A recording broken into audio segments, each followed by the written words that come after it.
له اقرأ واصعد في درجة الجنة وغرفها فهو في صعود ما دام يقرأ هذا كان أو ترتيلا. ẹ̀kọ́ tajwid ní èdè Yorùbá.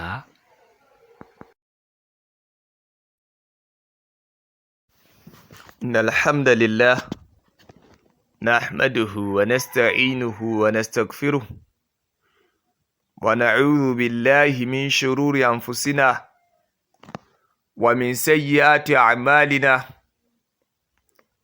من يهده الله فلا مضل له ومن يضلل فلا هادي له وأشهد أن لا إله إلا الله وحده لا شريك له وأشهد أن محمدا عبده ورسوله أما بعد فالسلام عليكم ورحمة الله وبركاته.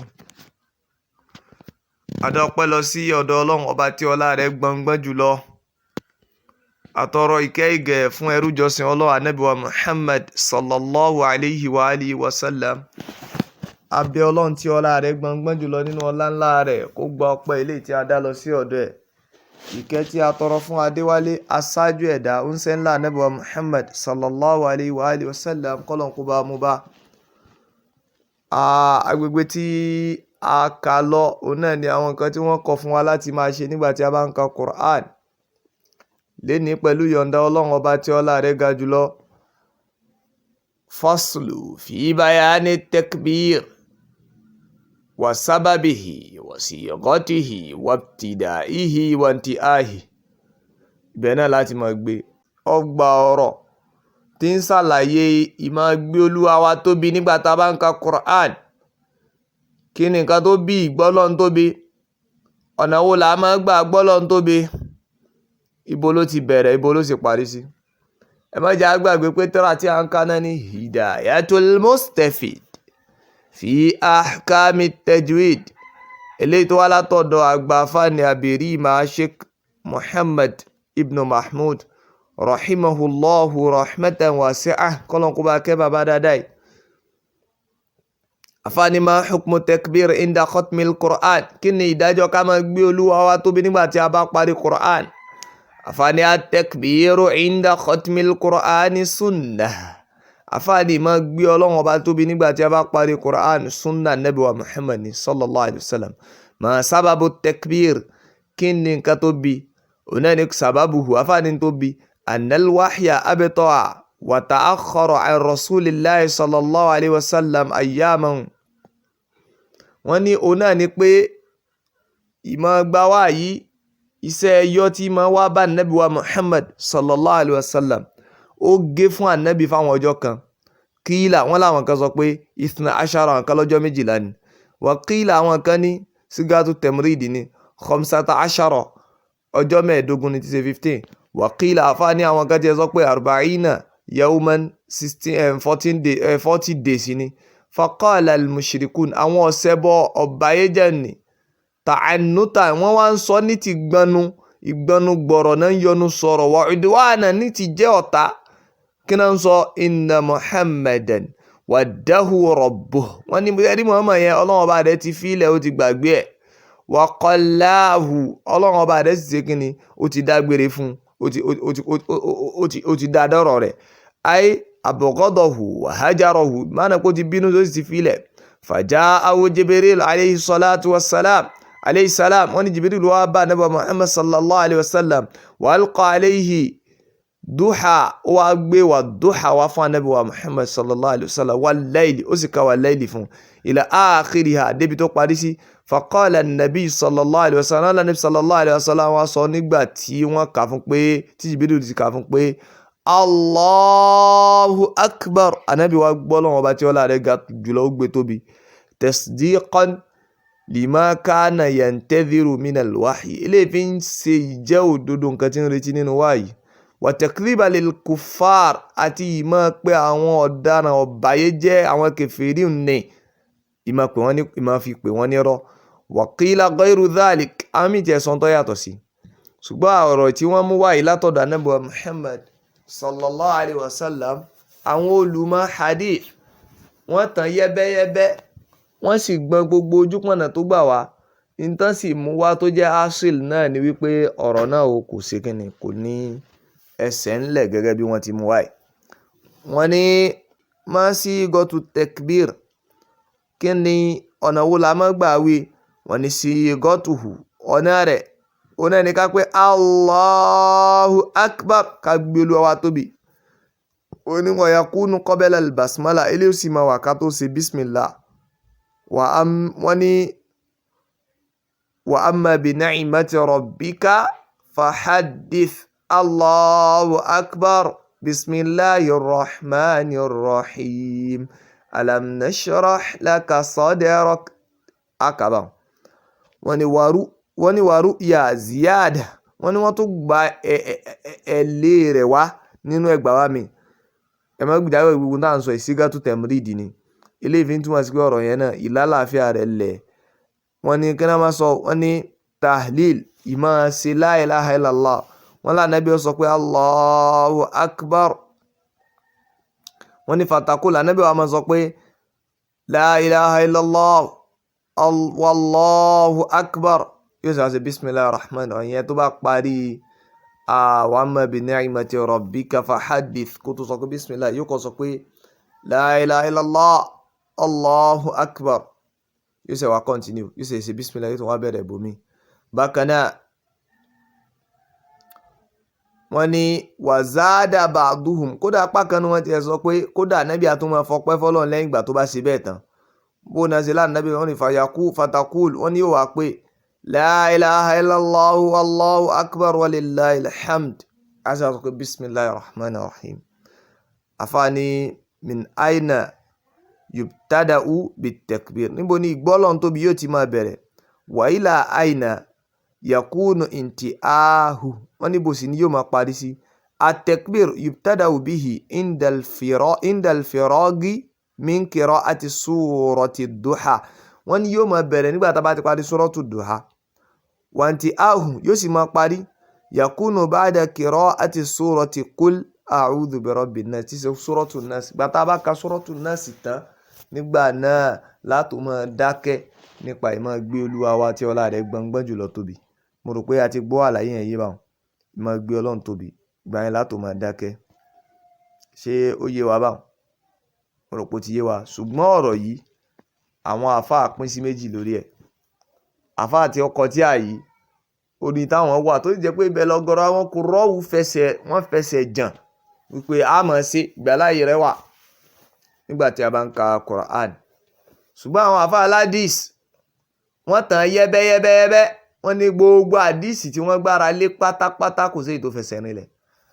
lẹ́yìn ẹ̀yìn ọ̀pọ̀lọpọ̀ wádìí àwa náà rí i pé gbogbo àdìsì tí wọ́n gbára lé láti fi rinlẹ̀ pé Ànábì ń ṣe léyìí ó sì fẹ́ ká máa ṣe lọ bẹ́ẹ̀ kò fẹsẹ̀ rinlẹ̀.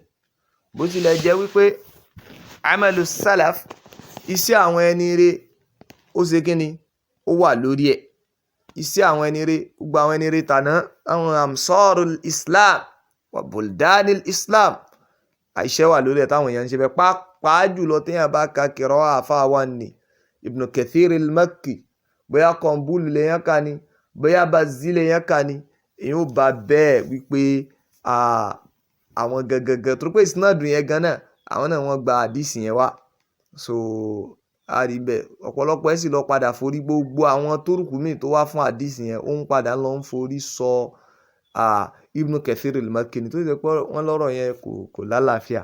so fal-asil ní tó jẹ́ sọ́mùrì ibẹ̀ ni pé èyí tó dáa jù ò ní pé ká gbé jùlẹ̀ tó pé kí ni kì í kú sọ̀rọ̀ yẹn ò ní pé ká máa ṣe Allahu Akbar tá a bá ka Quran. irú àwọn ìlú tiwa yìí ẹ rí pé ọ̀pọ̀lọpọ̀ àwọn àfà wọ́n ṣe kí ni wọ́n gbé ìṣesí wọ́n gbé jùlẹ̀. so akànmú wa tó pé tá a bá débò míì pàpàjọ àtà jẹ́ àmọ́ akẹ́kọ̀ọ́ táwa ń ka kí ó tà fáwa ní ká ṣe bẹ́ẹ̀ kò ní jọ wá lójú. a sì mọ̀ pé nǹkan tí wọ́n gbára lé kò gbé jùlẹ̀. gbogbo àwọn tí àpáta gọ́ọ̀lì bá wọn máa ń ṣe àfitì ọ̀rọ̀ yìí sọ́dọ̀ Ibn Kathir al-Makki. kódà tẹ́ bá lọ wọnú Hirzul Amani wa Wajhu Ta'ani fil Qira'ati as-Sab'a ilé tó gbajúgbajà pẹ̀lú Ash-Shatibiyya tá bá lọ wò á bá ń bẹ odidi báàbù kan náà fún second to the last báàbù ló wà. wọ́n ní báàbù takbir afániri wal qalbi dhikrullahi fastasqi muqbila ولا تعد روض الذاكرين فتمحلا وآثر عن الآثار مثرات عذبه وما مثله للعبد حسنا وموئلا ولا أمل أنجى له من عذابه غداة الجزا من ذكره متقبلا ومن شغل القرآن عنه لسانه ينال خير أجر الذاكرين مكملا. أفاني وما أفضل الأعمال إلا افتتاحه مع الختم حلا وارتحالا موصلا.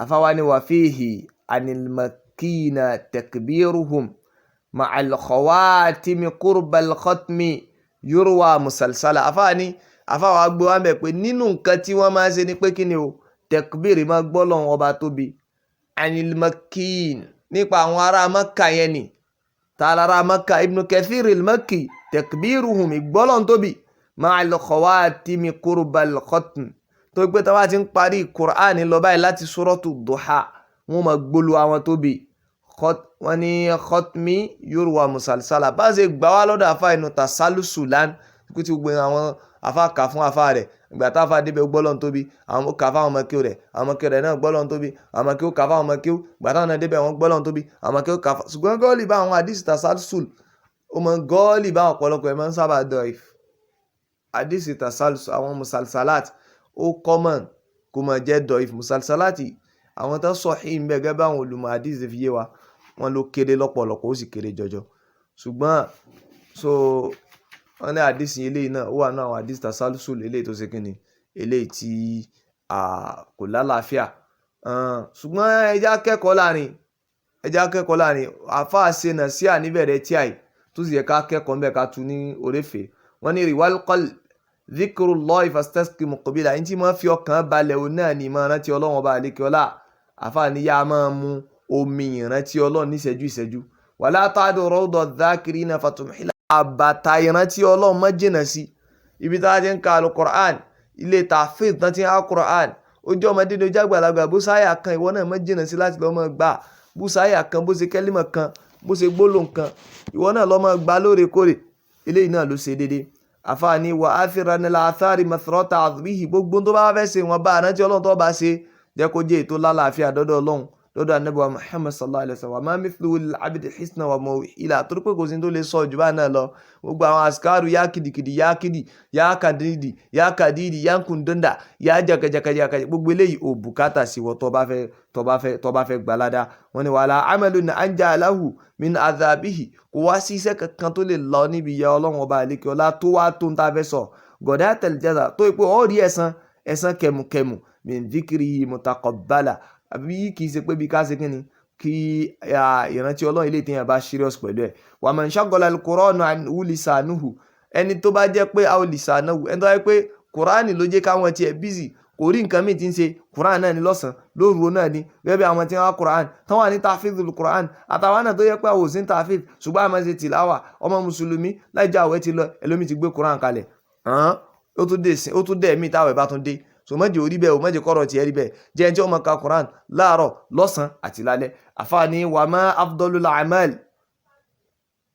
wọ́n ní yanal khayra ajra dhakirina mukammala tó jẹ́ pé èyí wà gbaládẹ́ tó jà fún síkìrì bí kìí ṣe ti bá ń ka Quran àti tó máa ń wá àwọn síkìrì àwọn ọmọ tí ń ka Quran yẹn àwọn gangan lásìkìrì kìí ṣe àwọn alásàlátù ẹlẹ́ẹ̀kan Sunday ẹlẹ́ẹ̀kan lọ́sẹ̀ wọ olórí alásìkìrì náà lọ́mọ tí ń ka Quran lọ́sàn àtòru àti bàbá rẹ̀ náà tó náà ń ka lọ́sàn àtòru gbogbo àsìkò tá à ń lò lórí àwọn WhatsApp Twitter Facebook àwọn nǹkan tá à ń pa mí ń dìn yìí ẹ jẹ́ ká lo àsìkò yìí ká channel rẹ̀ síbi láti máa ṣe kínní láti máa ka Quran wọ́n ní wa ma afdalul a'mali illa iftitahu iṣẹ́ wo ló fi ń dájọ́ tó ká máa ṣí Quran ma al-khatm bá a ṣe ń ṣí bá a ṣe ń ká títí tá a fi parí hillan wartihala muwassala bá a tún ṣe ń parí bẹ́ẹ̀ àtúntún gbé ni à ń parí bẹ́ẹ̀ àtúntún gbé ni à ń parí bẹ́ẹ̀ àtúntún gbé iṣẹ́ wo ló lóore tó wájú Ọlọ́run iṣẹ́ wo ló lóore tó lẹ́yìn ìgbà tí wọ́n bá ti ṣe tó jẹ́ ọ̀ràn yẹn tán so ẹja mójútó Quran kákẹ́kọ̀ọ́ mẹ́ agàfẹ́ kákẹ́kọ̀ọ́ mi nasiha yẹn lásán ni ló jẹ́ ká mú wa abẹ́ Ọlọ́run ọba àlekè ọlá kó sèmi àtẹ̀yìn lẹ́rú tí ó lè máa ka Quran lọ́sàn àti lóru kó ti rán wa létí ìta àgbàgbé nù rẹ̀ ìta àṣà ìmọ̀kánú rẹ̀ kó fi mọ̀ wá kó ìṣe ní ìbàlẹ́jọ́ dáadáa fún wa kó má ṣe ní ìbàlẹ́jọ́ aburú fún wa aqulu qawli hadha astaghfirullahi li wa lakum wa lil muslimina jami'an subhanaka allahumma bihamdik ashhadu an la ilaha illa anta أستغفرك وأتوب إليك. والسلام عليكم ورحمة الله وبركاته. اللهم يا خير سامع أعذني من التسميع قولا ومفعلا، إليك يدي منك الأيادي تمدها.